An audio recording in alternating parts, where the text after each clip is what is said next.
I want to say that the shamans and elders that we have the great privilege of working with in the rainforest, and in particular one from Peru who's a ceremonial healer, has said very clearly that humanity has been waiting and yearning for something sacred enough and powerful enough to stop us, to disrupt us, to do what we couldn't do on our own in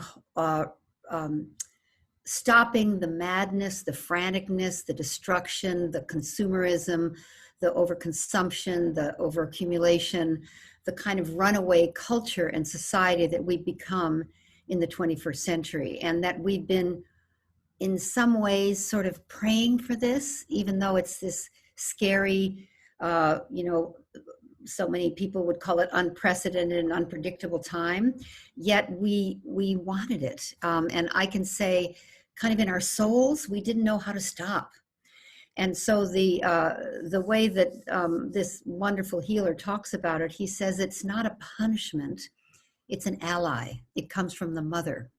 That everything comes from the mother, everything comes from the earth, including the viruses that take us down, that make us pause, that wreak havoc on our normal way of life, because normal way of life is no longer appropriate.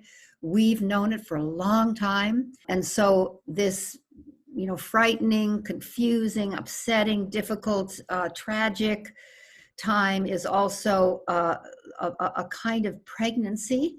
I kind of liken it to, for those who've had a baby or know someone who's had a baby, morning sickness, which lets you know you're pregnant. And it's unpleasant, morning sickness. You're nauseous all the time. Nothing makes sense. You're confused. You're tired. You're exhausted. And then when you find out that you're pregnant, everything changes because you have a context for the discomfort. You have a context for the nausea. You have a context for the destabilization of your routine, your biology, your pattern. When a caterpillar reaches a certain point in its evolution, it becomes a overconsumptive little monster. It eats hundreds of times its own weight, literally hundreds of times its own weight. And in that moment, when the caterpillar is so overconsumptive that they kind of can't eat anymore, something happens inside the caterpillar that's happening with this summit. This is what this summit is, in my view. So I think this is what's happening right now in this speaker series and summit, is inside the caterpillar's body, the imaginal cells wake up. Imaginal spelled like imagine, imaginal with A-L at the end. Imaginal cells wake up. They become very, very conscious.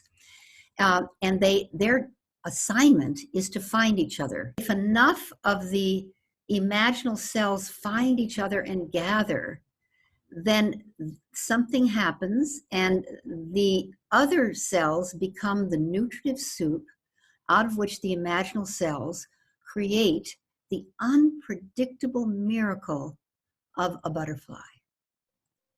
And I'm always so moved when I share that because I know a lot of people know that metaphor, but the actual biology is such a teaching. So our job is to find each other. Those of us who want to play this role, who want to be imaginal cells, out of which we will create the absolute miracle, an unpredictable miracle of a butterfly. You look at a caterpillar, you cannot believe that's going to turn into a butterfly. It's just like impossible. So what you're doing, what everybody's doing who's listening to this, I hope it's 1 million people in some fashion, are drawn to this because it's yours to do. I want to say directly, if you're drawn to this kind of a webinar, this kind of a speaker series, and if you're listening and you're actually hearing this, not just me, but Bruce Lipton and all the amazing people that you talked about, Jewel, and you are an imaginal cell, and you have a job to do. And your job is to generate possibility. Your job is to stay the course. Your job is to transform, metamorphize the collapsing of everything into the birth of everything. Your job is to turn this breakdown, the breakdown in every sector of society, into a breakthrough, and find your role isn't not a small role or a big role. It's just your role. It's your dharma. There's a Rilke poem that I won't get right, but he says something like, again in history, some special people wake up. They have no ground in the crowd. They move to broader and deeper laws. They take bold actions. They create strange conversations.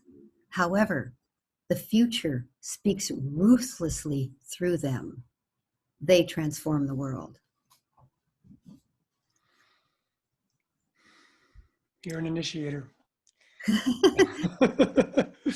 You're initiating thousands and inviting them to step into that beautiful role, finding their mission in this transformation.